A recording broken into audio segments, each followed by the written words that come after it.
ಈ ರೆಸಿಪಿನ ನೀವು ಯಾವತ್ತೂ ಟ್ರೈ ಮಾಡಿರೋದೇ ಇಲ್ಲರಿ. ಈ ರೆಸಿಪಿನ ನೀವು ಟ್ರೈ ಮಾಡ್ಬೇಕಂತಂದ್ರೆ ಬರೀ ಒಂದು 5 ನಿಮಿಷ ನಿಮ್ಮ ಹತ್ರ ಇದ್ರೆ ಸಾಕ್ರಿ. ಈ 5 ನಿಮಿಷದಲ್ಲಿ ನಾವು ಬೆಳಗಿನ ನಾಷ್ಟನ ರೆಡಿ ಮಾಡ್ಕೋಬೋದ್ರಿ. ನೀವು ಯಾವತ್ತು ಈ ನಾಷ್ಟನ ಮಾಡಿಲ್ಲ ಅನ್ಕೊತೀನಿ ರೀ. ಮಾಡಿದ್ರಂತೂ 2 ತಿನ್ನೋರು 4 ತಿನ್ನೋದಂತೂ ಗ್ಯಾರಂಟಿ ಅಂತಲೇ ಹೇಳ್ಬೋದ್ರಿ.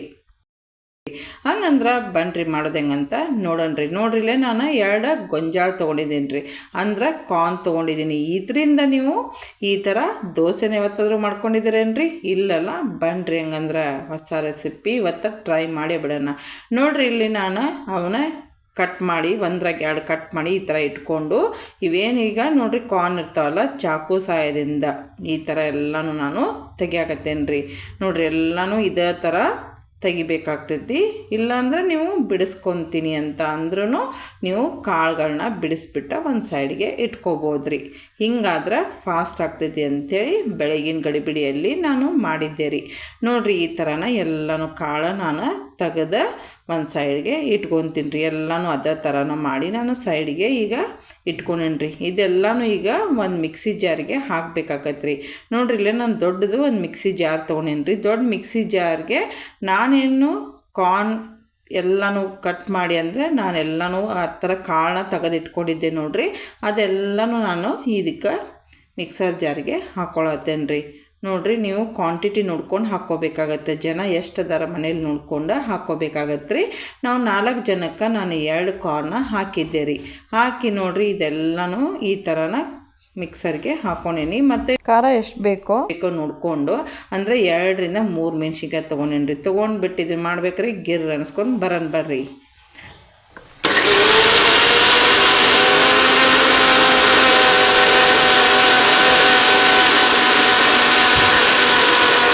ನೋಡ್ರಿ ಈಗ ಮಿಕ್ಸರ್ ಮಾಡ್ಕೊಂಡು ಬಂದೀವಲ್ಲ, ಎಷ್ಟು ಸಣ್ಣ ಆಗೈತೆ ಅಂತ ನಾನು ನಿಮ್ಗೆ ತೋರಿಸ್ತೇನೆ. ನೋಡಿರಿ ಸ್ವಲ್ಪ ಇದು ಸಣ್ಣನ ಆಗ್ಬೇಕ್ರಿ. ಯಾಕಂದ್ರೆ ಭಾಳ ದಪ್ಪ ಮಾಡಕ್ಕೆ ಹೋಗ್ಬೇಡ್ರಿ, ಕಾಳು ಉಳಿಬಾರ್ದು. ಈ ಥರ ಸಣ್ಣ ಆಗಿರ್ಬೇಕು. ಸಣ್ಣ ಆದಮೇಲೆ ಈಗ ಒಂದು ಬೌಲ್ ತೊಗೊಂಡೇನಿ ರೀ. ಬೌಲ್ಗೆ ನಾವು ಏನು ಮಾಡ್ಬೇಕು, ಅದೇನು ನಾವು ಮಿಕ್ಸರ್ ಮಾಡ್ಕೊಂಡಿದ್ದೆ ನೋಡಿರಿ ಎಲ್ಲನೂ ಇದಕ್ಕೆ ನಾನು ಹಾಕ್ಕೊಳತ್ತೇನೆ ರೀ. ನೋಡಿರಿ ಎಲ್ಲನೂ ಎಷ್ಟು ಸಣ್ಣ ಆಗೈತಿ, ನೀವು ನೋಡತ್ತಿರಲ್ಲ ಇಷ್ಟು ಸಣ್ಣನಾಗಿರ್ಬೇಕು. ಕಾಳು ಉಳಿಬಾರ್ದು ರೀ.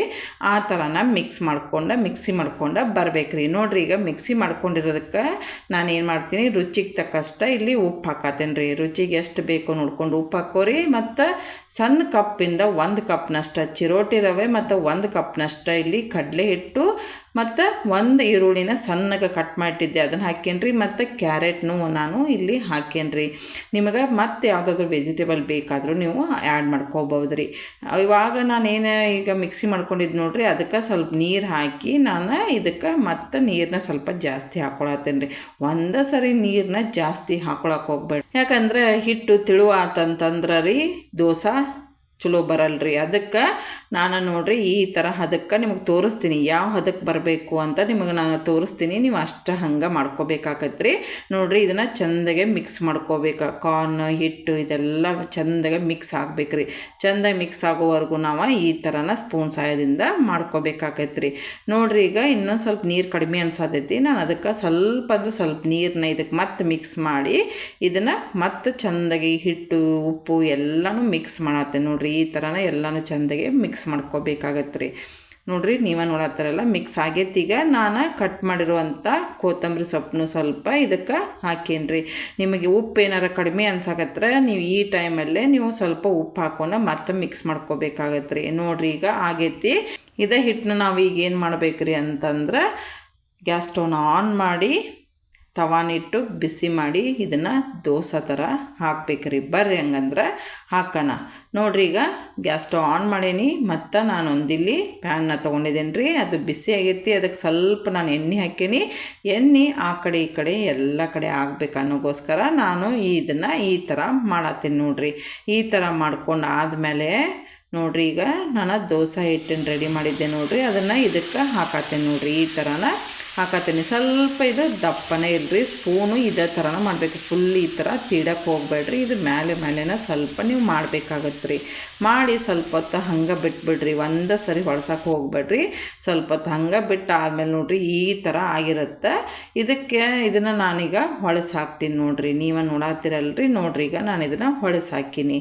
ನೋಡಿರಿ ಈ ಥರ ಹೊಳಸಿ ಹಾಕಿದ ಮೇಲೆ ಇದನ್ನು ಸ್ವಲ್ಪ ಹೊತ್ತು ಎರಡೂ ಕಡೆ ಬೆಂದು ಬರಬೇಕಲ್ರಿ, ಅದಕ್ಕೆ ನಾನು ಸ್ವಲ್ಪ ಹೊತ್ತು ಇದನ್ನು ಹಂಗೆ ಬಿಟ್ಬಿಟ್ಟೇನಿ ರೀ. ಹಂಗೆ ಬಿಟ್ಟಾಗಿ ಬಂದಮೇಲೆ ಇದನ್ನು ನಾನೀಗ ಏನು ಮಾಡ್ತೀನಿ, ಒಂದು ಪ್ಲೇಟಿಗೆ ಇವಾಗ ನಾನು ಇದನ್ನು ತೆಗಿತೀನಿ ರೀ. ಅಲ್ಲಿವರೆಗೂ ಇನ್ನೂ ಸ್ವಲ್ಪ ಬೆಂದು ಬರಬೇಕು ಅನ್ನೋಗೋಸ್ಕರ ನಾನು ಹಂಗೆ ಬಿಟ್ಟಿದ್ದೆ ರೀ. ನೋಡಿರಿ ಈಗ ಇದು ಆಗೈತಿ. ಇದನ್ನು ನಾನು ಪ್ಲೇಟಿಗೆ ತೆಗೆದು ಹಾಕ್ಕೋತೀನಿ ರೀ. ನೋಡ್ರಿ ಈಗ ರೆಡಿ ಐತಿ ಕಾರ್ನ್ ದೋಸೆ, ಈಗ ರೆಡಿ ಐತ್ರಿ. ಅದೇ ಥರನ ಇನ್ನೊಂದು ನಿಮಗೆ ಹಾಕಿ ತೋರಿಸ್ತೀನಿ ನೋಡಿರಿ. ಇದಕ್ಕೆ ಕಾರ್ನ್ ಚೀಲನು ಅಂತಲೇ ಹೇಳ್ತಾರೆ, ಅಂದರೆ ಗೊಂಜಾಳ ಚೀಲನು ಅಂತಲೂ ಇದಕ್ಕೆ ಕರೀತಾರೆ ರೀ. ನೀವು ಕಾರ್ನ್ ದೋಸೆ ಅಂತಲೂ ಕರಿಬೋದು, ಕಾರ್ನ್ ಚೀಲ ಅಂತಲೂ ಕರಿಬೋದು ರೀ. ನೋಡಿರಿ ಈಗ ಈ ಥರ ಇನ್ನೊಂದು ನಾನು ಹಾಕಿ ನಿಮ್ಗೆ ತೋರ್ಸಾತೀನಿ ರೀ. ಈ ಥರನ ಹಾಕಿ ಸ್ವಲ್ಪ ಹೊತ್ತು ಹಂಗೆ ಬಿಡ್ಬೇಕು ರೀ. ನೆನಪಿಲ್ರಿ, ಇದು ಮೀಡಿಯಮ್ ಲೋ ಫ್ಲೇಮಾಗ ಇಡಬೇಕು ರೀ, ಹೈ ಫ್ಲೇಮಲ್ಲೇ ಇಡಕ್ಕೆ ಹೋಗ್ಬೇಡ್ರಿ.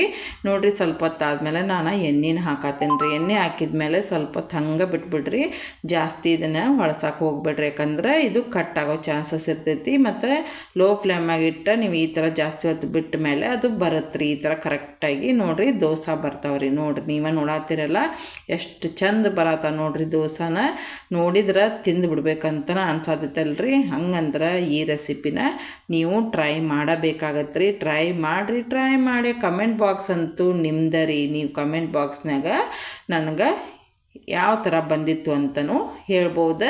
ಇಲ್ಲ ನಿಮಗೆ ಬೇರೆ ಯಾವ ರೆಸಿಪಿ ಬೇಕು, ಇಲ್ಲ ನನಗಿದು ಬರಲ್ಲ ಅಂತಲೂ ನೀವು ಕಮೆಂಟ್ ಬಾಕ್ಸ್ನಾಗ ತಿಳಿಸಿದ್ರೆ ನಾನು ಮಾಡಿ ತೋರಿಸೋಂಥ ಪ್ರಯತ್ನ ಅಂತೂ ಮಾಡ್ತೀನಿ ರೀ. ನೋಡಿರಿ ಈಗ ಇದು ಆಗೈತಿ. ನಾನು ಇದನ್ನು ಕೂಡ ಒಂದು ಪ್ಲೇಟಿಗೆ ತೆಗಿತೀನಿ ರೀ. ನೋಡಿರಿ ಈಗ ಕಾರ್ನದ್ದು ದೋಸೆ ರೆಡಿ ಐತ್ರಿ, ಅಂದ್ರೆ ಗೊಂಜಾಳ ದೋಸೆ ರೆಡಿ ಐತ್ರಿ. ಇದನ್ನು ತಿನ್ಬೋದು. ಮೊಸರು ಜೊತೆಗೆ ತಿಂದಿದ್ವಿ ರೀ.